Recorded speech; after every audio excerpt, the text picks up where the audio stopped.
നമ്മുടെ പ്രധാനമന്ത്രി നേരിട്ടാണ് ബി ജെ പിക്ക് വേണ്ടി ഈ തെരഞ്ഞെടുപ്പ് പ്രചാരണം നടത്തുന്നത്. അദ്ദേഹം ഒരു പ്രധാനമന്ത്രിയാണ് എന്നുള്ള വിവരം, അതായത് ഇന്ത്യ പോലുള്ള ഒരു രാജ്യത്തിൻ്റെ ലോകശ്രദ്ധ നേടിയിട്ടുള്ള ഒരു രാജ്യത്തിൻ്റെ പ്രധാനമന്ത്രിയാണ് എന്നുള്ളത് അദ്ദേഹം മറന്നു പോകുന്നതായിട്ടാണ് നമ്മൾ കാണുന്നത്. അദ്ദേഹം ഇവിടെ ഒരു ഹൈന്ദവ സഹോദരങ്ങളുടെ മാത്രം പ്രധാനമന്ത്രിയല്ല, ക്രിസ്ത്യാനികളുടെ മാത്രം പ്രധാനമന്ത്രിയല്ല, സിഖുകാരുടെയോ ബുദ്ധ മതക്കാരുടെയോ ജൈനന്മാരുടെയോ പാഴ്സികളുടെയോ ഒന്നും മാത്രം പ്രധാനമന്ത്രിയല്ല, മുസ്ലിം വിഭാഗക്കാരുടെയും പ്രധാനമന്ത്രിയാണ്. ആ ഒരു ധാരണ അദ്ദേഹത്തിന് മനസ്സിൽ നിന്ന് മാഞ്ഞുപോയി എന്നുള്ളതാണ് നമ്മൾ കാണുന്നത്. ഒരു 4 വോട്ടിന് വേണ്ടി എന്ത് വൃത്തികേടുകളും വിളിച്ചു പറയാൻ തയ്യാറാവുന്ന ആളുകളുടെ നിരയിലേക്ക് നമ്മുടെ ബഹുമാന്യനായ ഇന്ത്യൻ പ്രധാനമന്ത്രി കടന്നു വരാൻ പാടില്ലാത്തതാണ്. അദ്ദേഹം ഒരു വെറും രാഷ്ട്രീയക്കാരനായിട്ട് അധപ്പതിക്കാൻ പാടില്ല. കാരണം ആ രീതിയിലല്ല വേണ്ടത്.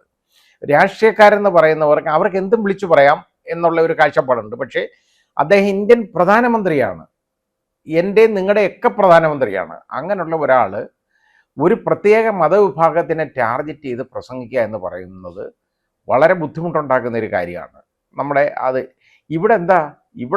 ഇവിടെ കേരളത്തിൽ അദ്ദേഹം വരുമ്പോൾ മുസ്ലിങ്ങളെക്കുറിച്ച് ഒരു അക്ഷരം പറയാറില്ല, ഒന്നും പറയാറില്ല. നേരെ മറിച്ച് രാജസ്ഥാനിൽ ഉള്ള പ്രസംഗത്തിൽ നമ്മൾ കാണുന്നുണ്ട്. ആ കണ്ടതെന്ന് പറയുന്നത് അവിടെ മുസ്ലിങ്ങളെന്ന് പറയുന്ന അവരെ മാത്രം ഏതാണ്ട് കോൺഗ്രസ് പ്രീണിപ്പിക്കുന്നെന്നും എല്ലാം നിങ്ങളുടെയൊക്കെ വിഭവങ്ങൾ എടുത്ത് കോൺഗ്രസ് അവർക്ക് കൊടുക്കുകയാണെന്നും അതിന് ഞാൻ സമ്മതിക്കുന്നില്ല എന്നും അദ്ദേഹം വലിയ ആളാണെന്നും പിന്നെ അത് മാത്രമല്ല ഈ മുസ്ലിങ്ങളെന്ന് പറഞ്ഞ് പെറ്റ് കൂട്ടുന്നവരാണെന്നും ഒക്കെ ഉള്ള രീതിയിലുള്ള പ്രഖ്യാപനങ്ങളൊക്കെയാണ് അവിടെ നടത്തുന്നത്. ഇത് മാത്രമല്ല, ഇവർ ബി ജെ പിക്കാരെ സംബന്ധിച്ചിടത്തോളം അവർ ഈ ഇലക്ഷനെ നോക്കുന്നതെല്ലാം അവർ വളരെ ഈ സോഷ്യൽ മീഡിയയിലൂടെയൊക്കെ തന്നെ ഒരു വലിയ പ്രചാരണങ്ങളുണ്ട് നടത്തും. അതായത് എത്ര സൈറ്റുകളിൽ നിന്നാണെന്നറിയാവോ ഈ പ്രഖ്യാപനങ്ങൾ അങ്ങോട്ട് പോകുന്നത്. ഇങ്ങനുണ്ട് ഒരു നുണ. അതായത് പണ്ട് ഹിറ്റ്ലർ പറഞ്ഞിട്ടുണ്ട്, അതാണ് ഇവിടെ നടപ്പാക്കുന്നത്. ഹിറ്റ്ലർ പറഞ്ഞേക്കുന്ന ഒരു വാചകമുണ്ട്, നിങ്ങളിങ്ങനെ നിങ്ങളിങ്ങനെ പറയണം. അയ്യോ, അതില്ലാത്ത കാര്യമല്ലേ? അതെ, ഇല്ലാത്ത കാര്യമാണ്. പക്ഷേ നിങ്ങളതൊരു 10 പ്രാവശ്യം പറഞ്ഞോളൂ. അത് കുറേശ്ശെ പേര് അത് വിശ്വസിച്ച് തുടങ്ങും. കുറേ ആളുകൾ നിങ്ങളത് ഒരു 100 തവണ 1000 തവണ നിങ്ങൾ ആവർത്തിച്ചോളൂ, ഒരുപാട് പേര് ഇത് വിശ്വസിക്കും. ഇതാണ് ഹിറ്റ്ലറുടെ തത്വം. ആ തത്വമാണ് ഇവിടെ ഇവർ നടപ്പാക്കാൻ ശ്രമിക്കുന്നത്. അതിന് നമ്മുടെ ബഹുമാന്യനായ പ്രധാനമന്ത്രി നിന്ന് കൊടുക്കുന്നത് വളരെ കഷ്ടമാണ്. കാരണം ഇത് ഇപ്പോൾ ഇന്ന് പത്രത്തിൽ അദ്ദേഹത്തിൻ്റെ വാർത്ത തന്നെ, മാതൃഭൂമി പത്രത്തിൽ തന്നെ അദ്ദേഹത്തിൻ്റെതായിട്ടുള്ള ഒരു പ്രസ്താവന വന്നിട്ടുണ്ട്. മുസ്ലിങ്ങൾക്ക് സംവരണം കൊടുക്കുന്നത് നിയമവിരുദ്ധമെന്ന്. അത് ഈ മുസ്ലിങ്ങളെ മാത്രം ഇദ്ദേഹം ടാർഗറ്റ് ചെയ്യുന്ന എന്തിനാണെന്ന് എനിക്ക് മനസ്സിലായില്ല. അതായത് ഒരു വർഗീയ വികാരം, വർഗീയ വിരോധം ഈ നമ്മുടെ രാജ്യത്ത് ഇളക്കി വിട്ടിട്ട് നമ്മൾ തെരഞ്ഞെടുപ്പിനെ നേരിടുക എന്ന് പറയുന്നത് ജനാധിപത്യ വിരുദ്ധമായ കാര്യമല്ലേ? Totally undemocratic. ഇത് നോക്കിയിരുന്ന് വിദേശ മാധ്യമങ്ങളെല്ലാം വളരെ ഇത് ശ്രദ്ധിക്കുന്നുണ്ട്. ഇത് അദ്ദേഹത്തിനെതിരെ ഒരുപാട് ട്രോളുകൾ വിദേശ മാധ്യമങ്ങളിൽ നിന്ന് വരുന്നുണ്ട് എന്ന് അദ്ദേഹം മനസ്സിലാക്കുന്നില്ല. വളരെ തെറ്റായ ഒരു നടപടിയാണ്.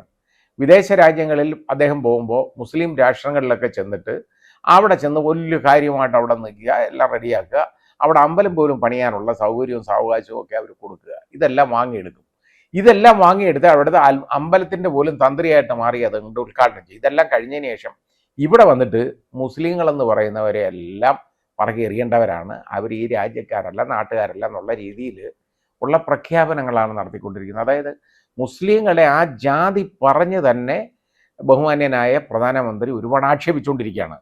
ഇത്രയും അവമതിപ്പ് മുസ്ലിം ജനതയ്ക്ക് അദ്ദേഹം ഉണ്ടാക്കുന്നതിൻ്റെ കാരണം എന്താണെന്ന് എനിക്ക് അറിഞ്ഞൂടാ. മുസ്ലിങ്ങൾ അദ്ദേഹത്തിന് എന്തെങ്കിലും ചെയ്തതായിട്ട് ഇന്നുവരെ എനിക്കറിയില്ല.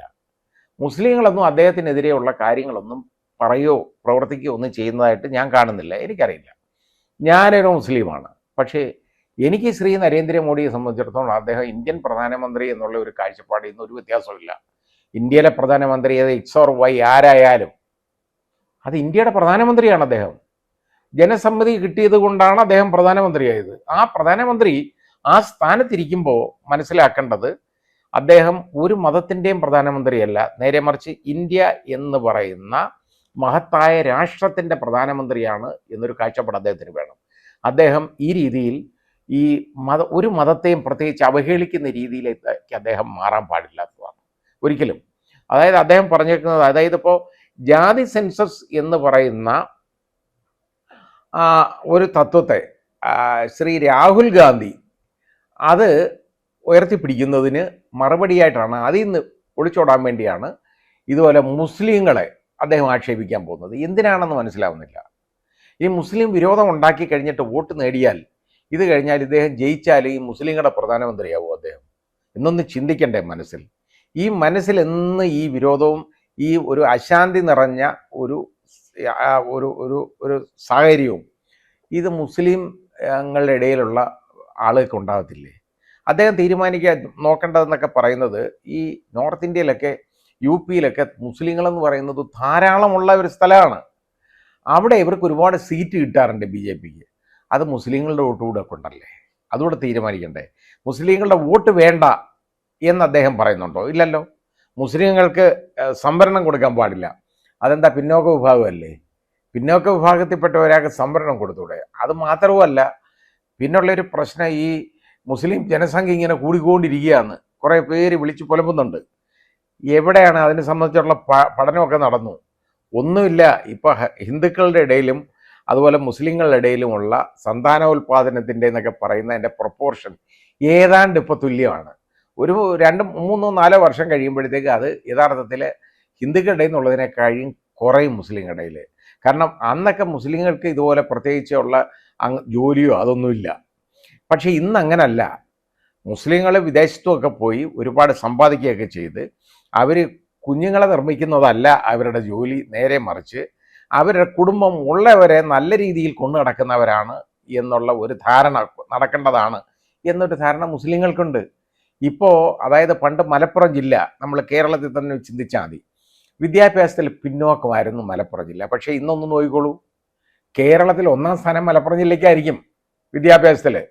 മുസ്ലിങ്ങളെ ഏറ്റവും കൂടുതൽ ഇടതിങ്ങി താമസിക്കുന്ന ഒരു സ്ഥലമാണ്, ഒരു ജില്ലയാണ്.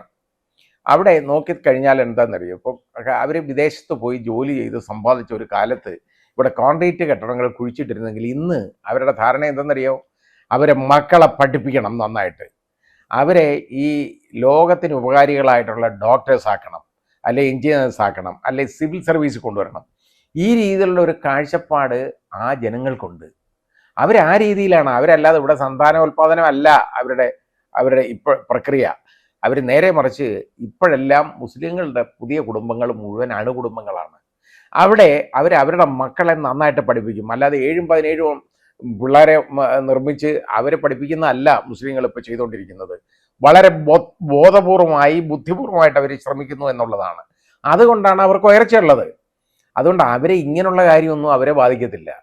പിന്നെ ഇവർ തന്നെ ഈ മുസ്ലിങ്ങളുടെ വോട്ട് വേണ്ട, ഇല്ലെങ്കിലും ആ വിഭജനം നടത്തി ഹിന്ദുക്കളുടെ വോട്ട് മുഴുവൻ വാങ്ങിയെടുക്കാം എന്നുള്ള ഒരു ധാരണ ബഹുമാന്യനായ പ്രധാനമന്ത്രിക്കുണ്ട്. അതിൻ്റെ കാരണം എന്താണെന്നറിയോ, ഈ മുസ്ലിം നല്ല ജനസംഖ്യ ഉണ്ടെങ്കിൽ പോലും ഈ മുസ്ലിങ്ങളുടെ വോട്ട് ഭിന്നിച്ചു പോകാനുള്ള മാർഗങ്ങൾ അവർ ചെയ്തിട്ടുണ്ട്. പല ബി ടീമുകളെയും അവർ നിയമിച്ചിട്ടുണ്ട്. ഒവൈസി മുതലായ ആളുകളെ എല്ലാം ഇറക്കി വിട്ട് ആ രീതിയിൽ അങ്ങോട്ട് ചെയ്ത് അയാൾക്ക് Z+ കാറ്റഗറിയൊക്കെ കൊടുത്തു. അതെല്ലാം റെഡിയാക്കി കഴിഞ്ഞിട്ട് അയാൾ ഈ വോട്ട് വിഭജിച്ച് കൊണ്ടുപോകും. അപ്പോൾ ആ മുസ്ലിങ്ങളുടെ വോട്ടിന് ഉള്ള പ്രസക്തി നഷ്ടപ്പെടും. അത് മനസ്സിലാക്കി ആ എൻജിനീയറിങ്ങിലൂടെയാണ് അവർ നീങ്ങിക്കൊണ്ടിരിക്കുന്നത്. അങ്ങനെ നീങ്ങുന്നത് കൊണ്ടാണ് ഈ വിളിച്ചു പറയുന്നത് മുസ്ലിങ്ങളെ. അപ്പോൾ ഇവർ മനസ്സിലാക്കണം, ഈ മുസ്ലിങ്ങളുടെ വോട്ട് വിഭജിക്കാൻ പോകുന്ന ആളുകൾ ഒന്ന് തിരിച്ചറിയണം. അവർ മുസ്ലിം സ്നേഹമല്ല, പ്രീണനമല്ല നടത്തുന്നത്, നേരെ മറിച്ച് BJPക്ക് വേണ്ടി പ്രവർത്തിക്കുന്നവരാണ് അവർ. അതുപോലെ തന്നെ അതുമൂലമാണ് ഈ മുസ്ലിം ജനതയെ മാത്രം ടാർഗറ്റ് ചെയ്ത് ഇതുപോലെ അവഹേളിക്കുന്നത് എന്ന് ഇതുപോലെ വിവരമില്ലാത്തവരൊന്ന് തിരിച്ചറിയണം. ഇത് മുസ്ലിം ജനത തിരിച്ചറിയുന്നുണ്ട് എന്നാണ് ഞാൻ മനസ്സിലാക്കുന്നത്. ഒരുപാട് പേര് വിളിച്ച് ഇതിനെക്കുറിച്ച് പറയുന്നുണ്ട്. ഞാൻ അതിനെക്കുറിച്ച് മറുപടി ഒന്നും പറയാൻ പോകുന്നില്ല, കാരണം അതിൻ്റെ ആവശ്യം എനിക്കില്ല. എനിക്ക് തന്നെ എന്നെ സംബന്ധിച്ചിടത്തോളം ഇന്ത്യയുടെ പ്രധാനമന്ത്രിയാണ്. ആ ബഹുമാനം അദ്ദേഹത്തോട് ഇന്ത്യൻ പ്രധാനമന്ത്രി ആയിരിക്കുന്നിടത്തോളം കാലം എന്നും ഉണ്ടാവും.